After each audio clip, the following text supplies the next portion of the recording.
Tzu Chi volunteers sent hot meals to evacuated residents in Hualien during Typhoon Megi's approach.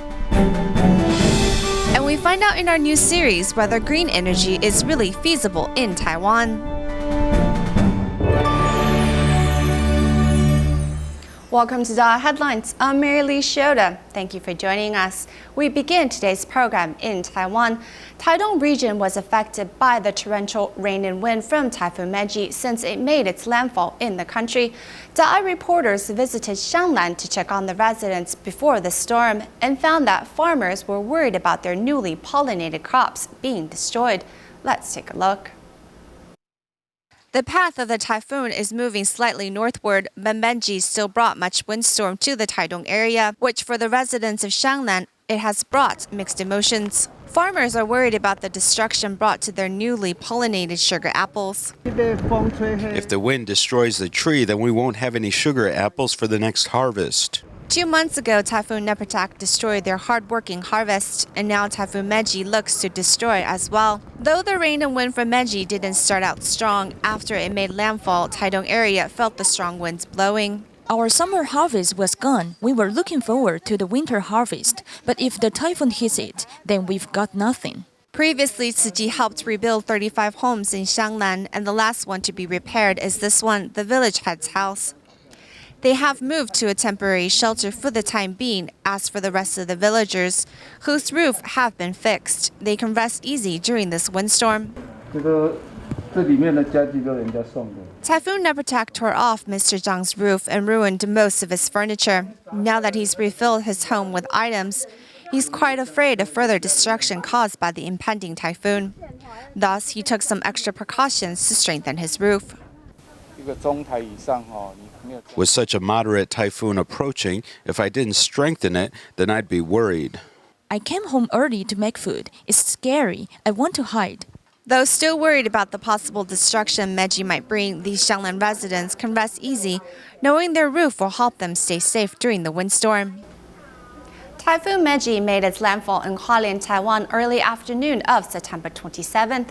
The morning just before the typhoon's landfall saw many residents evacuated to emergency shelters. To help, Tzu Chi volunteers hurried to provide hot meals and Tzu Chi's instant rice for the residents, ensuring they won't go hungry throughout the day. Prior to the landfall of Typhoon Megi, over 3,000 Hualien residents were evacuated to different emergency shelters. Hualien's胜安Temple also took in nearly 60 people. Jian has evacuated 59 people from the low-lying area of Rongguang community of Dongchang Village, Taichang Village, which is prone to landslides, as well as Fuxing Village and Nanhua Village. On the eve of the windstorm landing in the area, Tzu Chi volunteers also prepared 72 hot meals for the evacuees. They also brought 100 packs of instant rice to pass out. We don't have to go out to buy food anymore. You didn't have to bring it to our room. Thank you so much. We are afraid that at night, when the wind and rain is most severe, the residents won't be able to get a hot meal. If there is still water here, our Tzu Chi instant rice can still be made and eaten. Jian Township Office also brought a thank you certification to show their appreciation of Tzu Chi volunteers' love and care for their residents during this time. In Kaohsiung, Tzu Chi volunteers also headed to a care recipient's home to remind them to prepare for the impending typhoon. They visited a solitary senior in Liugui's mountainous region as he lives in a wooden hut he builds on his own.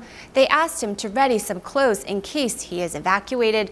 Meanwhile, other volunteers visited Ziguan district to make repairs to Mr. Chen's kitchen.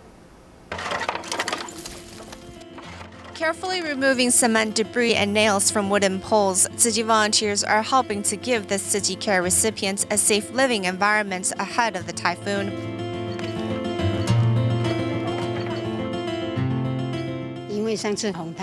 Last time when the typhoon came, his kitchen roof collapsed. We thought since there's another typhoon approaching, we can come to help clear away some debris. As Mr. Chen's old kitchen collapsed when Typhoon Megi hit the area, volunteers are now worried about his safety. They came today to do some repairs before the winds picked up again. I can't sleep well and don't know what to do, but thank you for your help.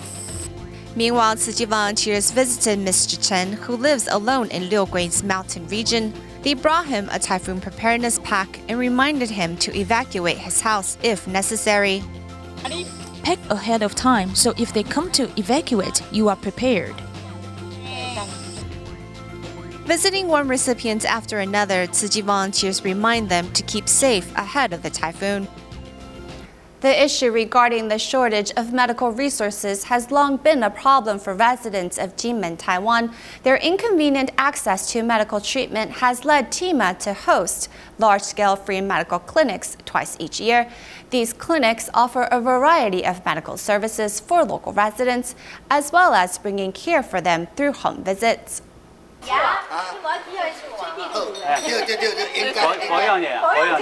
Tzu Chi volunteers go door to door to invite local residents in Jinmen to a free clinic. Many seniors are reluctant to go to the doctor, only going when they suffer from an illness. Volunteers show their care by encouraging them to have a health checkup.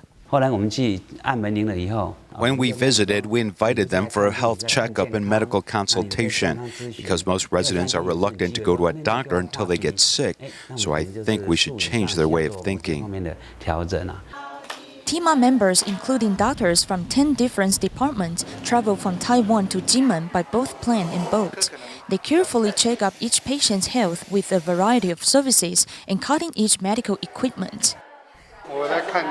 I came here to check my gallbladder. The doctor described everything about my health condition in detail and has given me a health lesson.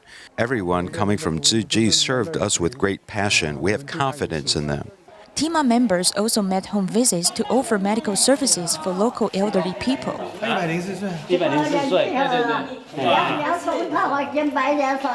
This senior has been unable to walk out of house after suffering a fall. She started to happily talk about her past experiences as soon as she saw TIMA members. When we make home visits, we shouldn't merely provide them with suggestions related to medical treatment. We should bring care to the families, making them feel that they are not lonely and there are many people caring for them.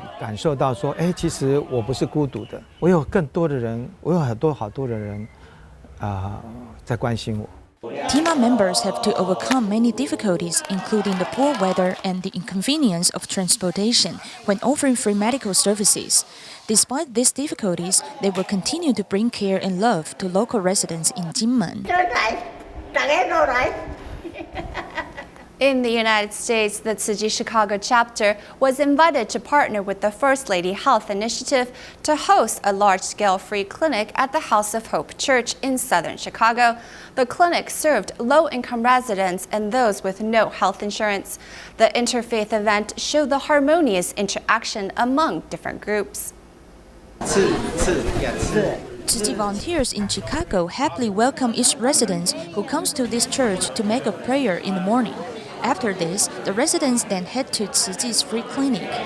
This is the first time that the First Lady Health Initiative has partnered with Tzu Chi Chicago chapter to serve low-income residents and those with no health insurance. We're so appreciative. This is our 8th year.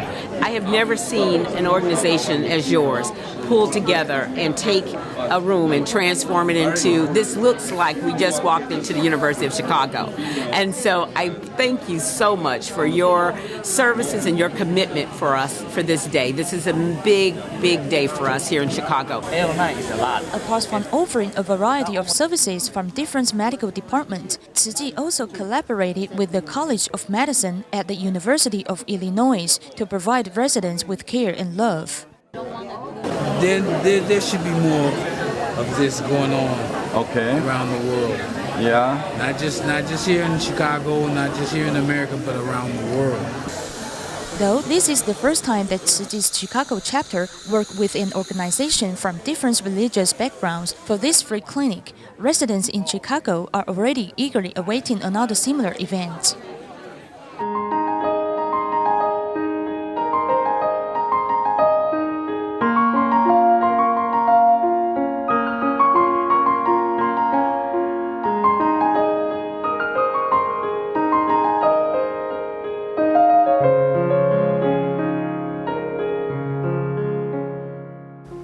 Taiwan's power system is currently using bituminous coal and nuclear power. And as the country welcomes international companies' investment, these companies also uses up a lot of energy, depleting the already low supply due to the shutdown of 2 nuclear reactors. In today's series, we see how Taiwan's new government is planning to substantially increase renewable energy to help power consumption.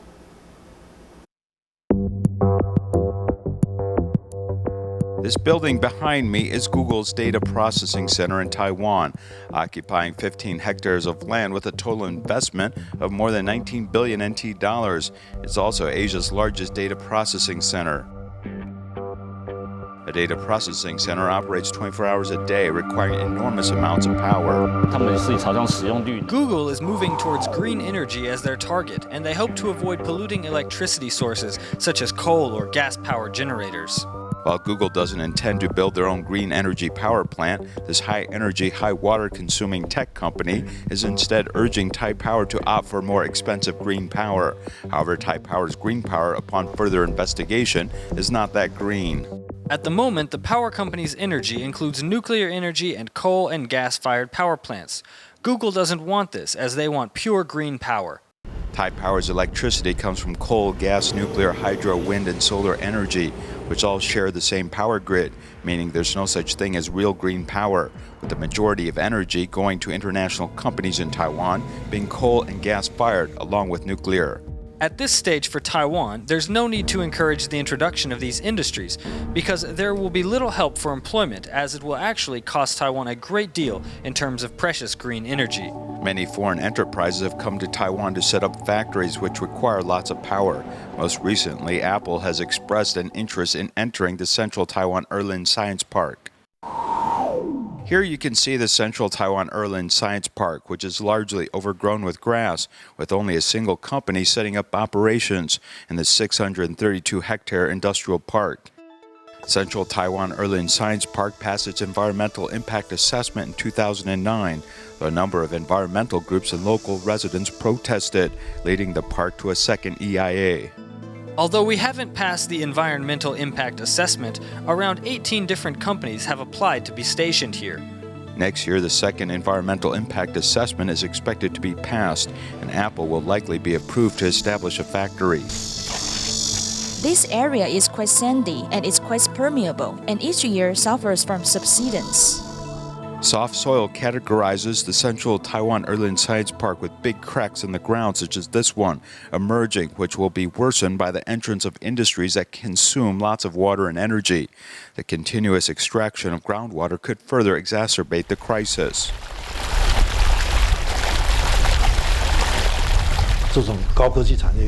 This high-tech industry should probably have a higher degree of oversight and regulations. High-tech industries require lots of energy, with international and local companies also requiring energy, though Taiwan suffers from insufficient power supply, with the first and second nuclear power plant experiencing 2 problems, which shut down reactors, with the government prohibiting them from restarting. The capacity of these 2 reactors add up to about 5.5% of Taiwan's total electricity consumption, so that such a power shortage is entirely possible, as we are now quite dependent on the Taichung power plant. Increasing coal-fired energy generation leads to increased air pollution and won't reduce domestic spikes in consumption, with supply becoming increasingly tight in the summer. Lack of local electricity, along with the entrance of heavy power-consuming foreign companies with an aversion to limiting power supply to civilians, will mean that dependence on thermal power plants will need to be strengthened. Our electricity price is actually very cheap and is actually affecting the health of local citizens, who are subsidizing fossil fuel consumption. Last year, Taiwan's percentage of electricity production includes 76.1% gas and coal, nuclear 14.1%, with renewable energy accounting for only 4.2%. Further dividing renewable energy, we find that wind power accounts for 0.7%, 0.4% solar power generation. Taiwan actually lacks mineral and oil reserves, but has many advantages with regard to wind and solar, much more than Japan, South Korea, and Germany. If these countries can significantly develop green energy, then why can't Taiwan? Furthermore, the government's pledge of having a nuclear-free homeland should lead to increased development of renewable energy. 绿电啊，它是干净的电，那它可以。 Green energy is clean, and citizens can directly sell it, though there are some regulations that still govern domestic green electricity. The government will encourage domestic and foreign enterprises to develop green energy so that companies can produce for their own consumption and also sell their excess energy for profits. But how to create clean green electricity is an important issue. Taiwan currently has a unique wind farm environment, and over the next 10 years, the West Coast plans to build 500 offshore wind turbines, hoping to channel inexhaustible wind energy. Working as a police officer is both a high-stress job and a high-risk job. For officers in Taiwan, it can also be a very tiring work, forcing officers to work 12 hours a day and leaving little time to spend with their families. Next, we'll meet two officers and see how they are balancing their responsibilities as officers of the law and as fathers, spending precious time with their children. Officer Gan Yi-jiang studied communications in university and worked as a newspaper editor after graduation. In 2007, he passed the examination to join the National Police and began working long 12-hour days as an officer. While carrying out his duties, Officer Gan runs into all different kinds of people and treats all of them with honesty in hopes to change the severe image that many citizens have of police officers. The experience of becoming a father has made Officer Gan more gentle. 我们今天叫他去动物园啊。对呀，动物园到了。 Even without sleep, Gan Yi-jiang will never miss the rare opportunity to spend time with his son. 这是非洲象，你看它的脚翘起来，也要吃素素，你知道吗？它素素在那边，它在吃素素，哇，吃起来了。 Usually after I get off work, the most important thing is to rest. If I'm going to spend time with my son, it's actually very tiring for me, but of course, I take every opportunity I can to spend time with him. I'm always happy to see him. 三个就不动啊，在睡觉啊，他们累了啊。 The life of a police officer is high stress and high risk. As an officer and a single parent, he is never certain when the next time he might see his child will be. When it's been a long time without seeing my son, sometimes I get close to tears. Sometimes my tear ducts just open, and I feel like there's nothing to be done about it. But to Officer Gan Yi-jiang, his son is the most precious thing in his life. 跳 ，OK。还要玩什么？ Next, we meet Officer Chen Jinnan, who is a criminal detective at the Zhongshan station, who received a master's degree in political science. Now he works to clean up the streets by dealing with illegal gang activity. He has a bright personality, but his job comes with a lot of pressure. There is still probably 20 years left before I retire. It's impossible that I will get done all my future work in a day, and then the job will be done. After another tiring day, Officer Chen heads back to his home, where he has a little angel waiting for him. Hello. 在中山当了多久？在中山7年多了。7年多了。 Officer Chen has been praised on 2 occasions by the mayor for his outstanding commitment and upholding his responsibility to society. But being a good policeman while simultaneously being a good father can be a difficult balance to strike.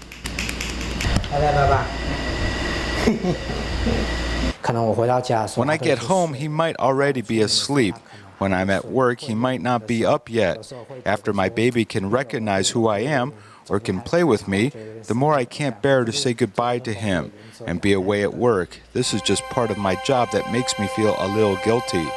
These officers face a difficult job of carrying out their duty and safeguarding the citizens of Taiwan, while still trying to find time to balance a wholesome family life. For now, all they can do is take each day as it comes and treasure the time with their loved ones whenever they have it. Before taking on the great responsibility of running this year's Indonesia Tzu Chi camp, Benny Fong was a stubborn and rebellious youth. Follow our report as we see his remarkable transformation from an outsider to a contributor of society. Indonesian Tzu Chi Benny Fong still vividly recalls the winter of 2014. Kebetulan pada saat itu bulan Desember dan di Taiwan tuh lagi musim dingin. At that time, it was December and Taiwan was experiencing winter. Master Zheng Yan told us it would be a difficult winter and we should wear thick coats to protect us, as she knew that Indonesia is a hot country. She wanted us to do well in our studies and bring this information back to Indonesia. Belajar baik-baik di sini, bisa bawa pulang ilmu ini ke Indonesia. May all seem like the start of a dream now, but Benny Fang began to become involved in many volunteer activities. And this year, he's the head of the Indonesian Tzu Chi camp. Karena dulunya itu apapun orang ngomong, saya nggak pernah mau dengar. Before, I was very disobedient and stubborn and even very self-centered.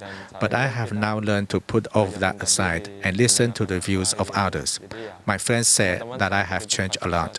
Oh, kok Benny udah berubah? And now this Tzu Chi leader, Benny Fang, has become a model for many others to follow. In Toronto, Canada, Tzu Chi's culture has been shared with residents at a senior citizens apartment over the past 2 years. This year, Tzu Chi was invited to attend the 40th Thornhill Village Festival, sharing with the attendees Tzu Chi's humanitarianism by performing a traditional tea ceremony, as well as offering Chinese medicine consultation at the event.